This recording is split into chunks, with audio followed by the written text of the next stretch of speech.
ಇವತ್ತು ಏನು 7ನೇ ವರ್ಷದ ಪುಣ್ಯಸ್ಮರಣೆ ಇದೆ. ಮತ್ತು ರಾಜ್ಯ ಸರ್ಕಾರ ಏನು ಇವತ್ತಿನ ಜನವರಿ 21 ದಾಸೋಹ ದಿನ ಅಂತ ಏನು ಅವರು ಇದು ಮಾಡಿದರು. ಇಡೀ ಇವತ್ತು ರಾಜ್ಯಾದ್ಯಂತ ದಾಸೋಹವನ್ನು ಮಾಡುವಂಥ ಪದ್ಧತಿಯನ್ನು ನಾವು ಬೆಳೆಸ್ಕೊಂಡ್ಬಂದಿದ್ದೀವಿ. ಈಗಾಗಲೇ ನಾವು doctor Shri Shivakumara Swami charitable trust ವತಿಯಿಂದ ನಾವು ನಮ್ಮ ಕಾರ್ಯದರ್ಶಿಗಳೆಲ್ಲ ಸೇರಿ ಒಂದು ಇಲ್ಲಿ ದಾಸೋಹ ದಿನವನ್ನು ಮಾಡಿ ಮತ್ತು ಪರಮ ಪೂಜ್ಯರಿಗೆ ಒಂದು ಸ್ಮರಣೆಯನ್ನು ಮಾಡುವಂಥ ಕೆಲಸವನ್ನು ನಾವು ಪರಮ ಪೂಜ್ಯರ ಇದು ಕೊಟ್ಟಿದ್ದಾರೆ.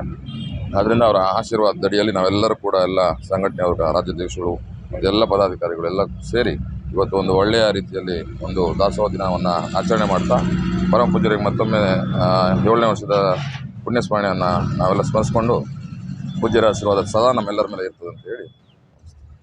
ಶಿವಕುಮಾರ ಸ್ವಾಮೀಜಿಯವರ ಪುಣ್ಯಸ್ಮರಣೆ ಅಂಗವಾಗಿ ಇವತ್ತು ನಮ್ಮ ಅಧ್ಯಕ್ಷರಾದಂಥ ವೆಂಕಟೇಶ್ ಗೌಡರು ಹಾಗೂ ಉಮೇಶು, ಮಹೇಶು, ನಮ್ಮ ರಾಮಣ್ಣ ಎಲ್ಲ ಸಂಘಟಕರೆಲ್ಲ ಸೇರಿ ಸರಳವಾಗಿ ಒಂದು ಪೂಜೆಯನ್ನು ಹಮ್ಮಿಕೊಂಡಿದ್ದೀವಿ. ಈ ಮುಂದಿನ ವಾರದಲ್ಲಿ ಪ್ರತಿದಿನ ಅನ್ನದಾಸೋಹವನ್ನು ಮಾಡಬೇಕು ಅಂತ ನಮ್ಮ ಅಧ್ಯಕ್ಷರು ಹೇಳಿದ್ದಾರೆ.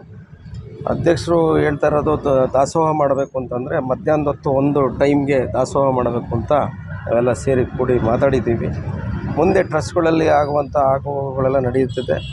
ಮುಂದೆ ವಿದ್ಯಾರ್ಥಿಗಳಿಗೆ ಯಾವುದೇ ಕಾರಣಕ್ಕೂ ಬಡ ವಿದ್ಯಾರ್ಥಿಗಳಿಗೆ ಒಂದು ಅವರಿಗೆ ಪಠ್ಯ ಪುಸ್ತಕಗಳಾಗ್ಬೋದು, ಅವರ ಓದೋದಕ್ಕೆ ಏನು ಸೌಲಭ್ಯಗಳಾಗ್ಬೋದು ಅದನ್ನು ಮಾಡಬೇಕು ಅಂತ ಮುಂದೆ